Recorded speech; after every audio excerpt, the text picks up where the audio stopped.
Welcome back to another episode of Square State Sandlot. You got Bill here, and I am finally back. I've been MIA for a little bit, been busy between work and other things, and just haven't been able to line up with Bill. So I'm so happy to be back. The man, the Um, myth, the legend. Bill's been holding it down though, doing an excellent job. John's been on too. So I mean, you guys did great. So Had Taryn on barely, too. barely. Oh yeah, had Taryn back.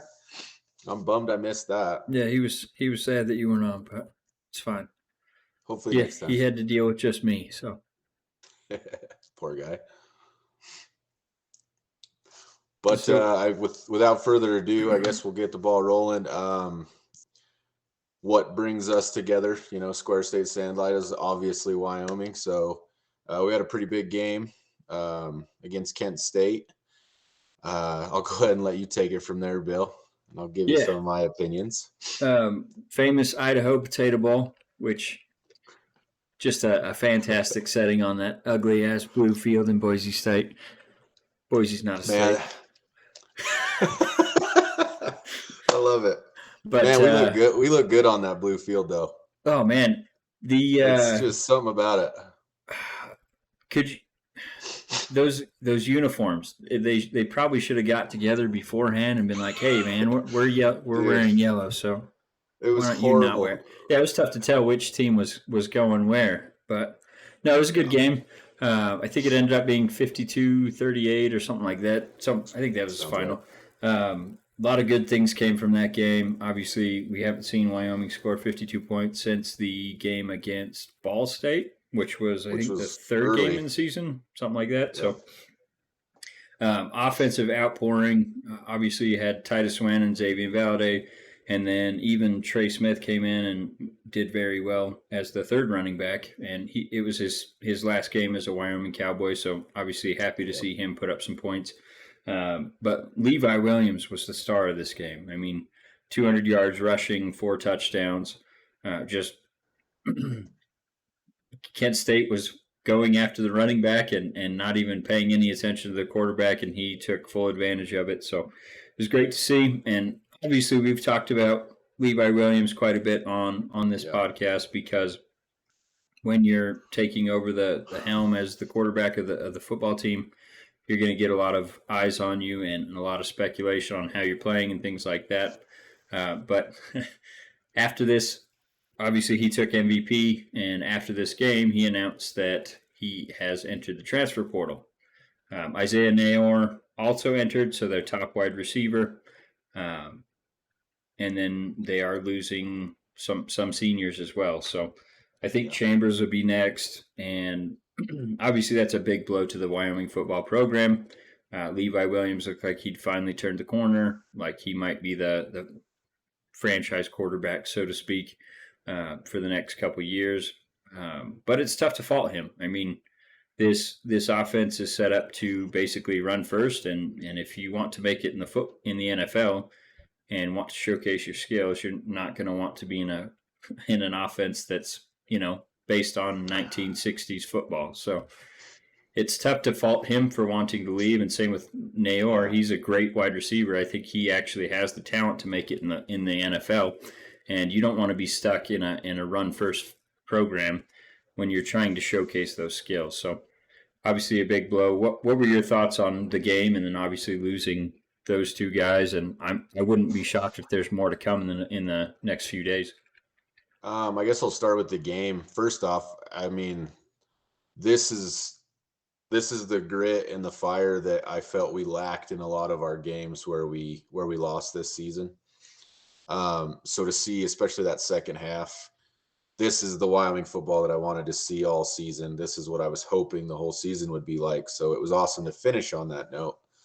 Um, which sucks because they win that game and you're like, man, maybe maybe it's starting to come together. Yep. And this is what I was worried about with the whole transfer portal, how it would affect at least Wyoming, especially. And I don't blame these guys. I mean, they went to a bowl game. Um, you're going to be seen a lot more in a bowl game, especially Levi Williams in this instance. Yeah. So, I mean, he's looking out for himself. I can't fault him for a second. Same with Isaiah. I mean, I wish him the best, but I'm a little concerned with where this is going to leave us. I think this could possibly end the bowl era, which I think was already coming anyways. I didn't think he was going to be. I don't know. I'm worried that this is going to deplete us so bad that they're just going to end up having to find, go through the musical chairs of a coaching, finding a coach again. Well, I And can tell you I don't one know. thing: Bull's under contract until 2024, I believe. So, I know. and it's a hefty contract to get out from underneath. So I don't think he'll be leaving unless he decides to retire or something like that. Which, based on the last 5-6 years, what we've seen, I mean, he had a Ferrari in Yeah. Josh Allen, and Oh they man. barely, they won the Idaho Potato Bowl with him. So you have that level of offensive talent. You had Brian Hill, you had Tanner Gentry, you had Josh Allen, and there's one more I'm missing. Oh, Hollister. Hollister, yeah. Hollister. Yeah, you have 4 What? NFL offensive players, and that's the only year that they average more than 30 points a game. Yeah. And that's just despicable. I mean, so I wouldn't be shocked if they do move on from Craig Bull, but I don't think it's going to be them firing him. Maybe they'll say, "Hey, you need to retire" or something like that. No, But and I agree. I don't think it's like next season or the one after, but I'm afraid that we're going to have 3 rough years oh that are yeah, going to lead into that transition, and it's well, too bad because it finally seemed like we were going to make some progress. But his offense is based off of when he was at Nebraska in the yep. '90s when they were running 40 times a game, and he really hasn't adapted that at all. He's basically brought in. Well, Go ahead. I was just going to say, and to your point, I mean, if you look at those Nebraska teams in the 90s, they could recruit anybody they wanted. Yeah.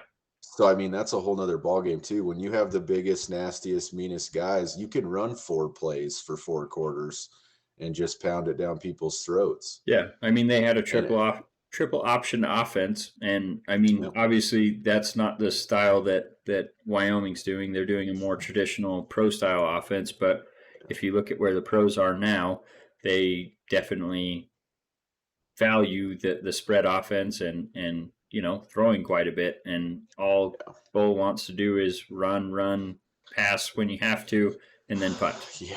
because you Punt can't or, convert on third. yeah, pass on 3rd and long and Yep. hope for the best. Exactly. So that's something that's going to have to change if he wants to have success and doesn't want these players leaving. Obviously, he's going to be able to recruit running backs because they want to Oh, be they're in going an to get offense fed they're the going to get the ball. ball every time. But Yeah. I don't know. This is not a winning style of offense in 2021. So he's going to have to make some changes. And I mean, he's in his mid 60s, I think. So I don't know how willing to change he is at this point, but hopefully we'll have some good news coming. But there was someone that's an insider for Wyoming football, and he said, "Don't be surprised if there's more moves coming and if there's more under the surface going on here." So I don't know if he's alluding to maybe Bull retiring or something like that, but it sounds like some changes are coming to the Wyoming football program. So we'll have Oh to stay boy. tuned and see what happens there. But you had a little trip you went on. Why don't you give us a little insight on that? Yeah, I mean, back to the one place that I travel once a month, apparently. Um, yeah, my wife and my brother-in-law and myself, obviously, we all went to Pittsburgh. Had an amazing trip. Got to catch a Penguins game and the Steelers game against Tennessee. I'll focus on that for now. Uh, I'm first of all, I'm happy with the win. Obviously, it's always good when you come out with the big W. But in all honesty, we should have won by 14 plus points. With the amount of turnovers, our defense, I mean, I think they had 4 turnovers in total. The positions they kept putting us in for the offense we should have won by a lot more. There's a lot of frustrations in that game. Everybody likes to focus on Big Ben, but honestly, he's not the problem. Big Ben has been playing really well, especially the last couple weeks. Canada is still struggling as a play caller. I think is our biggest issue. Speaking of the Craig Bull syndrome, he still wants to do that too with Najee, which I love. Najee's a beast, but first of all, stat wise, no one has shorter yardage before first contact in the league. I bet Josh Jacobs is second. Probably. I mean, to watch them, especially live, it's so frustrating because look at Tennessee in that game. I can't remember the running back they have now, number 7. Coleman, isn't it? Oh man, it doesn't sound right. I picked him up on my fantasy team. Which, you probably enjoyed him then. Well, I didn't start him because of course, Fournette and let's not get into fantasy because that wouldn't be we'll get there. Pretty conversation. But to my point, it just if you watch how they ran, I mean they didn't finish off a lot of drives. Yes, they had struggles and stuff, but when it came to their actual run game, the amount of push and usually don't hear penetration on the side of the offensive line, but when you're run blocking, the amount of penetration that their offensive line would have is what set up all those runs. He had huge holes to run through. I could have had a big game in that game. I mean, it's ridiculous. Then you flip the page or, flip to the other side and you look at our offensive line. Never throughout that whole game did they ever have a push. I think Najee ended up with 19 rushing yards in that game. And that dude worked for every inch of it. I absolutely love him. Super high on him. So that's my biggest thing. I don't care what anybody says about Big Ben. That is not our biggest issue. It all comes down to that offensive line right now. If Najee ever gets a O-line in front of him, I'm telling you, he is going to be lights out in this league. That kid can run. It's almost like we saw that the issues with our team, and for somehow our front offices didn't see them because both of us started the season. We said, the biggest question mark going into the season is going to be the offensive line, and sure enough, Raiders can't run the ball at all, struggle to pass block, and you guys are kind of in that same boat. So, yeah. Well, and that's the other side of it too. Is our offensive line is such an issue that. I mean, I put my defensive line and linebackers as an issue, more so linebackers, in my opinion. Obviously, we have Cam Hayward and TJ and Alex Highsmith on our line that are performers. They do well consistently.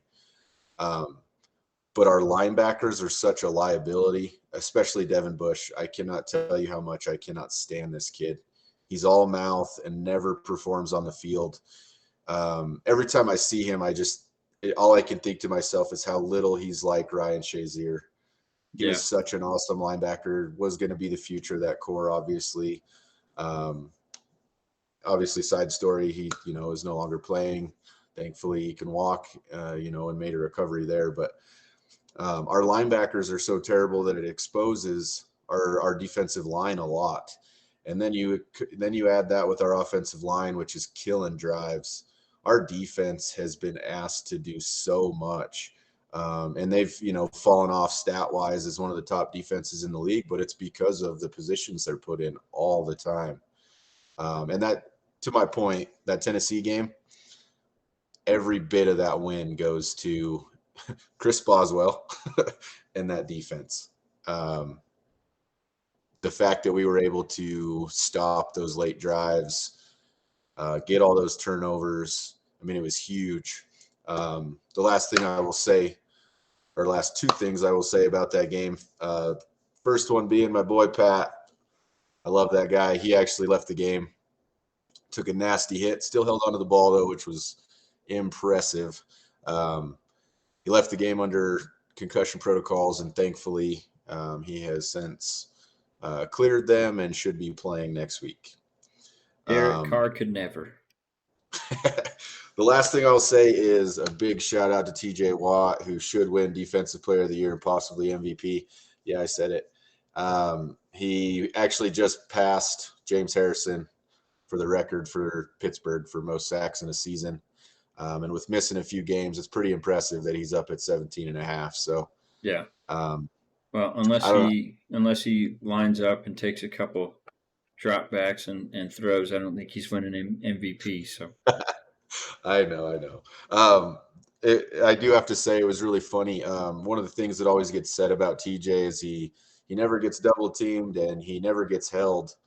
And one of the big pictures that was circulating from that game, there's actually 3 linemen on him, and 2 linemen both have their arms around his midsection. He actually got a sack on this play, by the way, but they both have an arm across his belly, and just, I mean, he was held the entire game. It was really hard to watch, really frustrating. But I'll get off that. I'll just want to say congrats to TJ on impressive season. So yeah, all no, in it all, looks pretty like happy he's with it. probably the favorite for DPOY, which they might still give it to Aaron Donald, but Oh, they're you never going know. to. It's just how shit works. All I'm ever going to hear is, well, he's an interior lineman. Yeah. Get out of here. Oh, I So gotta give a shout out to my brother-in-law Charles. While we were there, we actually we always go to a place called Kelly O's for breakfast. Absolute best breakfast in Pittsburgh. But it was Monday morning before we flew out, and it was really cool. We were sitting at the bar at the diner, and in the corner table, all of a sudden he noticed, which it's crazy how quick he realized it was him. But Alex Highsmith was in there having breakfast nice. with, I think, his fiance and some friends, and he was actually able to go over and talk to him for a second. So that was really neat. That's pretty cool. Deontay Foreman, that was the running back. Thank you. He had a heyday. I bet he was he had a good loving game. it. I didn't start him because I had Fournette, and then of course Fournette gets hurt and gets barely any points. Yeah, Long I'm story not talking short, about fantasy. fantasy football was not great to me. Kyler Murray obviously lost to the Detroit Lions, and I think he put up like 5 points total, which he's been averaging like 22. And then Fournette got hurt. He's been averaging close to 20. Jamar Chase, I think, only had half a point in our league, 1 catch for 3 yards. He's been averaging almost 20. Like, up and down my roster, I have great players, and all of them did garbage, except Boswell. Samesies, bud. Samesies. Boswell had 14 points. He was my leading scorer for the entire week. So, did you lose? You lose too? Yeah. Yeah. 1 and 2 seed. Go down. This is by hands down the best regular season I've ever had in fantasy football. Finishing 11-3, I was like, dude, this is amazing. But I seen it coming. The last 2-3 weeks of the season, my team started. A lot of it had to do with the struggles of Josh Allen and the Bills. But I don't know. I'm pretty disappointed about it. Yeah. Whatever. No, my team was coming together right at the end. Like, everyone was getting healthy. Obviously, I lost CMC, but I was able to have Fournette as my backup, and he's been tearing it up lately. I think he had 43 points or something the week I played you, and he pretty much single-handedly beat you. But, yeah, no, it's frustrating. So, and John was eliminated before the playoffs even started, so was a big 0 for 3 in our league this year for us. Square State Sandlot not doing so hot in the fantasy world. That's all right. Oh, well. We'll get it next year. But speaking of football, got the Raiders played on their Monday afternoon football game. And kind of like what we talked about with John, a lot of the players for the Browns, they were out for COVID. They extended it essentially 2 days to help them get enough players ready to play for this game. We won't go back into that, but the Browns were able to suit enough players for that game. I think they called up 7 from the practice squad, and then 2 of them came back from the COVID list before the game started. So I think they were down 19 players from their active roster or something like that.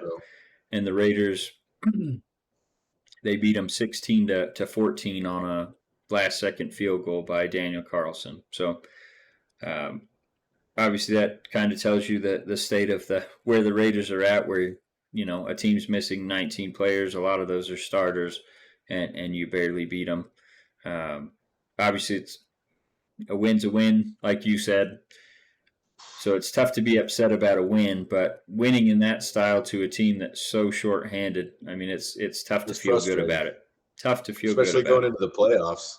Yeah. I mean, I totally understand where you're coming from. And I mean, you can't say the Raiders don't have their people missing too. I mean, we're missing Denzel Perryman. He's Pro Bowler. We're missing Darren Waller. Jonathan Abram got hurt in that game. He's going to miss the rest of the season. Obviously, he's not great, but he's our starting safety. So, yeah, it's tough. We lost Nate Hobbs right before that game. He's our corner nickelback, or nickel cornerback, and he has been the highest rated rookie cornerback in the league. So he's played really well.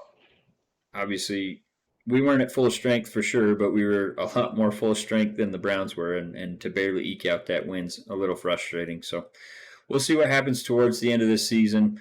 Obviously they play the Broncos coming up on Sunday. I think that's one game they should win, and then they have Colts and Chargers for the last two games of the season. So if they beat the Broncos, they're going to be in really good shape where they control their own destiny because they've already beat the Steelers, they've already beat the Ravens, they've already beat who else have they beaten?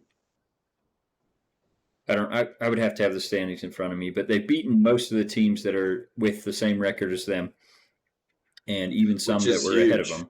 Yeah, which is really big right now. I can't remember the last time I've seen a division that was this up for grabs. Yeah, no, it's crazy. There's so many teams. I mean, technically the Steelers are still in it. I mean, we have to basically win out and need a bunch of people to lose. Yep. But it's crazy. It's a wild season. Yeah, I think only the Texans and Jets have been eliminated so far.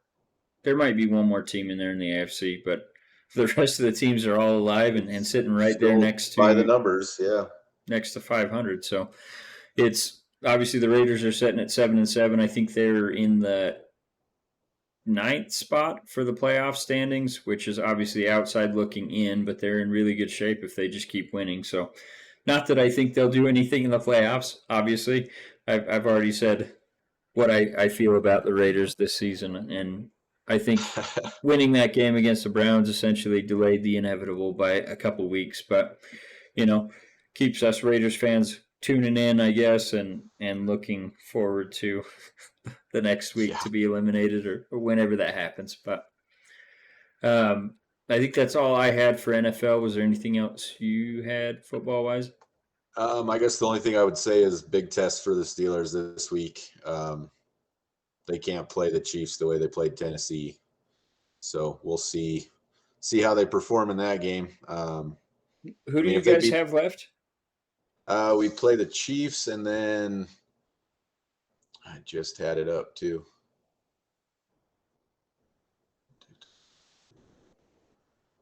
I think we end with Baltimore. Yeah, I think you guys played Baltimore, Cincinnati, maybe, or did you already play Cincinnati? Yeah, it's Chiefs, Browns, Steelers, or Chiefs, Browns, Steelers, Chiefs, Browns, Ravens. Ravens, okay. So I mean, all three are technically tough games. The two division games to finish out are never going to be. Yeah, they're always going to be tough. And that's the Chiefs. I think everyone that has games left have pretty hard matchups. Like I said, we've got Colts coming off that big win against New England, and then we have the Chargers to finish up the season. And honestly, wouldn't be shocked at all if we beat the Chargers. So it's really just going to be that Colts game that really worries me. So here's the thing. In typical Raiders fashion, you guys will probably beat the Colts and then lose to Denver and San Diego. Probably. Not just kidding. No, I mean, it's, last week I was thinking we were going to lose to Cleveland, Denver, Indianapolis, and the Chargers. Now I'm feeling like we already beat, playing with house money now, so beat the Browns. I think we'll beat the Broncos, especially with Bridgewater being out. Drew Lock Yeah. just likes to turn the ball over, so he should keep us in that game at least. And then, like I said, Colts really worry me, and then the Chargers. Chargers are the Chargers until they're not, and that's just they're in the same boat as the Raiders. They play down to the level of the team that they're playing against, and they can lose any game just as easily as they can win them. So, Well said. Chargers gonna Charger, Yeah. Raiders gonna Raider, Browns gonna Browns, and on and on. But so a couple of things that I have with MLB, and obviously there's not a ton to report on because we're still in the lockout. No news has been made about momentum building for any new CBA or the end of the lockout. Obviously, like I said, I think spring training is going to be when they just say, "Oh, we better get this done," because I don't know if you've been to spring training lately or at all, but nowadays they're charging basically regular season prices for the seats, and they're charging regular season prices for the concessions and all that stuff. So it's big money down there. I don't know if Florida's any different, but I've been to the Arizona one probably 5 times in the last 10 years or something like that. So I've been quite a bit, and yeah, it's ridiculous how much they're charging for those games, especially when half the players you don't even know who they are. See, and that's dumb because I mean, like for NFL, I went to that training camp this year, and it's free. Yeah. That's the way it should be. Yeah, no, I remember back in my day, we used to be able to buy those passes that were like, I think I remember it was like $100 or $200, and you could just walk in general admission to any of the games that were happening in Arizona. That's awesome. That was good for any park, and now it's like $30 per seat if you want to be in the shade, or more if you're even closer. So it's crazy, but that tells me the owners are not going to let that money go, to charge those prices during spring training and get people out and about. So obviously COVID could put a wrench in that, but I think based on how the leagues are handling it, they're just accepting it as the new norm, and they'll pull players when they need to, but it's just going to go on as they need it to. So, but with that being said, there have been some moves made, and the Mets hired Buck Showalter as their manager, which left the A's as the only team to not have a manager. And yesterday, it was announced that the A's have hired Mark Kotsay as their new manager. So I don't have too much to say about it. I'm excited for Mark. I think he'll do a good job. He was on the A's as a player, I think 17 years ago was his last year as a player, and he's been in the coaching ranks ever since. He was a fan favorite in Oakland, had some of his best years for that team, and he said, "It's home to me. Glad to have my first opportunity here. This is where I started my family," and all that stuff. So he's fired up to be the manager. Obviously, he has no true managing experience at any level. He's always been a bench coach or, third base coach, whatever. They've just got him in there. So he's learned a lot of the ropes on the fly. But like I said, I think he'll do a great job. But I also think the A's ownership kind of went cheap on this, because they're comfortable with Mark. But I think also because he was the lowest priced manager they could hire. I would have loved to have Ron Washington as the manager there. Just seeing the impact that he's had on middle infields all around the league. And I think he got the short end of the stick when he was in Texas. Had a little bit of an issue with some drugs, and obviously you can't have that when you're the owner or the leader of a baseball organization. So I think that was why he kind of got ousted there. Underperformed a couple seasons, but I think he's a great manager, and obviously everyone has their personal struggles. He was able to overcome that, sure. And now he obviously just won a World Series with the Atlanta Braves last season, and they have one of the better middle infield in the entire league. So would have loved to see Wash get another opportunity as manager, but obviously I'm happy for Mark Kotsay as well. So they did break some news that momentum's building towards the Howard Terminal project in Oakland. Dave Good. Cavill, the president of the A's, basically came on to talk to Casey Pratt and said, this is obviously not the end, but they released the environmental impact report finally, which that's one of the major stepping stones that they've had. So that's great to see that. I did see some news come out, and I haven't had a chance to completely read through it yet, but it looks like one of the reports came back in a sort of negative spin. They wanted the total footprint of the project smaller. So I don't know if that's a recommendation or if it has to be this. I'll have to read more on that. But once I've read through that, obviously I can talk about that more, maybe on the next one. So everything seems to be pointing towards them staying in Oakland, but obviously you still have politicians working on this stuff. And if I know one thing, governments can always screw up things. So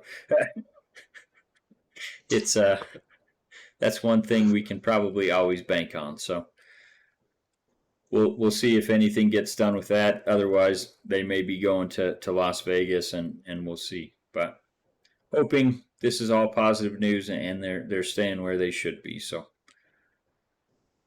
anything you got to report on Pirates? I know there's not much moving around right now. Honestly, really, there's not a whole lot to report at all, other than it's going to be a completely new look team next year.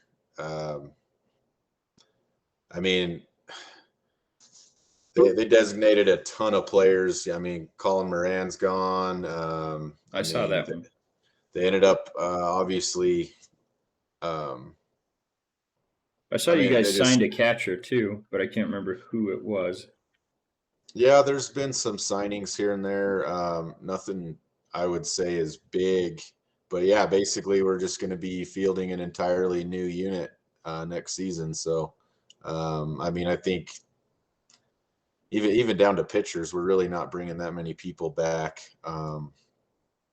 Basically, Brian Reynolds is going to be obviously Brian Reynolds and Cabrian Hayes, but that's basically going to be it. That's returning that are names that anyone will even recognize, which is exciting. Though we have a lot of really good talent coming up from the farm league, so hopefully that translates to the big leagues. Yeah.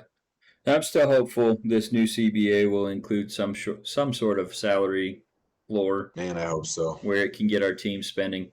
And one very interesting proposal I saw for getting teams to stop tanking was, I believe it was Jason Stark that suggested it, but he said basically, if you want teams to stop tanking, you have to incentivize playing to win. And the way that he proposed to do that was essentially they would go. So obviously the teams that make the playoffs, World Series, and all that stuff, they would be towards the end of the draft. But the teams that finished just outside the playoffs, so a best record but didn't make the playoffs, would get the number one seed or the number one draft pick, and then second, third, all the way down until you get to the team with the worst record, and they'll be in the 15 range or 16 range, whatever it is, for teams that didn't make the playoffs. So I think I could get very behind that proposal, because I think, like we've talked about many times, you've got the teams that are just literally tanking, such as Pirates. I hate to throw you guys in there, but essentially you don't have any major league talent, building up the farm system, all that stuff, keeping salary at a minimum. So teams like that wouldn't exist anymore, and you wouldn't have teams in your division beating them 10, 15, 19 times sometimes. I don't think there's ever been a sweep, but pretty close when you have a complete competitive disadvantage such as that. So I really like that idea, and if they could get something like that in the new CBA with the salary floor, I think you would see a lot more competitive teams, and you wouldn't have the Dodgers and the Giants winning 107 games like you did last season. That would be a game changer across the league. For sure. And obviously, when they have changes like that, they usually have, a year or two before the rules take effect to give teams the chance to adjust their strategies and Well, things like that. yeah, But it would change everything from the front office to, I mean, absolutely. because if they said to you guys, to your front office, and said, "Okay, we're doing this next year," well, you guys are going to be in a really bad Oh, position. So be horrible. wouldn't be exactly fair. But at the same time, yeah, I guess you would get your point across, punishing for tanking. So, Yeah, they'd have to give it the program pretty quick. but no, I mean, outside of that, hasn't really been much that I've seen. Obviously, the way that they're getting around the lockout is they're signing guys to minor league deals with invites to spring training, probably with a little wink, wink. Hey, Oh, once the lockout ends, we're going to sign you to a major league contract. So I think that's one way that teams have been able to continue to sign players, but no real big splashes, obviously. So, um, but yeah, that's all I have for MLB. I saw you have a couple notes about hockey, so I'll let you get into that. yeah, I mean, like I said, I actually caught a hockey game while I was there. Penguins played the Sabres. It was my brother-in-law's first game and my wife's second game. It was an exciting one to go to. A couple fights, which was fun, and then we ended up winning it in overtime. Jeff Carter buried one in the overtime period to win it. But unfortunately, with COVID and everything going on, obviously they've shut down till after Christmas, so all games have been postponed until then. So we obviously went at a good time. Was able to catch a game, which was nice, but a little frustrating because I'm trying to remember their last 15 record, but they've won 7 in a row. I think they were 11-3-1 or something like that. So we're on a bit of a hot streak right now. So this break couldn't come at a worse time. Yeah. I'm really hoping that we're able to come out of it. And well, I'm hoping the season continues. I don't know if this is going to lead to, no fans in the stands again. I don't know. We'll see where all that goes. But the big news to come out of that actually was the NHL and NHLPA have agreed to opt out of the Olympics. So anyone with any working knowledge of hockey in the Olympics, basically every country is built with NHL players. Yeah. They obviously go home and play for their home team. So the landscape of what would be Olympic hockey would be insanely different. Obviously, Canada, for instance, names like Crosby and McDavid are off the table. I don't know. It'd be very interesting to see what the Olympics are. Honestly, without the NHL players, they really almost shouldn't even have hockey play in the Olympics. But I guess the one positive note out of that would be interesting is you'd see a lot of minor leaguers maybe, Yeah. or a lot of the other countries have their own league within their borders as well. And you might see a lot more of those players get to the world stage. So, I mean, that's kind of cool too. It'd just be very weird because, I mean, obviously anyone that's listened, hockey's big for me. So as far as the Winter Olympics, it's always what I focus on is the hockey game. So um, I don't know. That would be very interesting. I We'll saw see that see what happens. I saw that they had shut down the league, and I was worried that you weren't going to get to go to your game because I saw that they shut it down. I think it was Monday, and I Yeah. wasn't sure what day you were going. So I was like, oh no, We, hopefully he gets to go. we literally went Friday and the next game, or no, I'm sorry. Friday, we went to the game.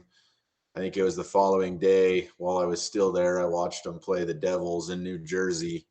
And then it was a doubleheader. They were supposed to play the Devils again, and that was the game they ended up postponing and shutting it all down. So Yeah. definitely good timing. Got to get in there and catch that game. My wife surprised me with tickets, so that was a good bonus to an already good trip. I need to have you adopt me so I can start going to some games. If we get an agreement put in, I think it would be amazing for us to catch a game at PNC this next season. We gotta do it. I know, man. Need some sponsors to help us out. I like it. My trips would be Hit I up the love all Pirates. the trips I take, but they would be a lot sweeter if I wasn't footing the bill. Yeah. Tell them we'll live broadcast from there and get the fans involved. Maybe they'll Uh, kick us some tickets or something. there we go. Make them give us a booth, Bill.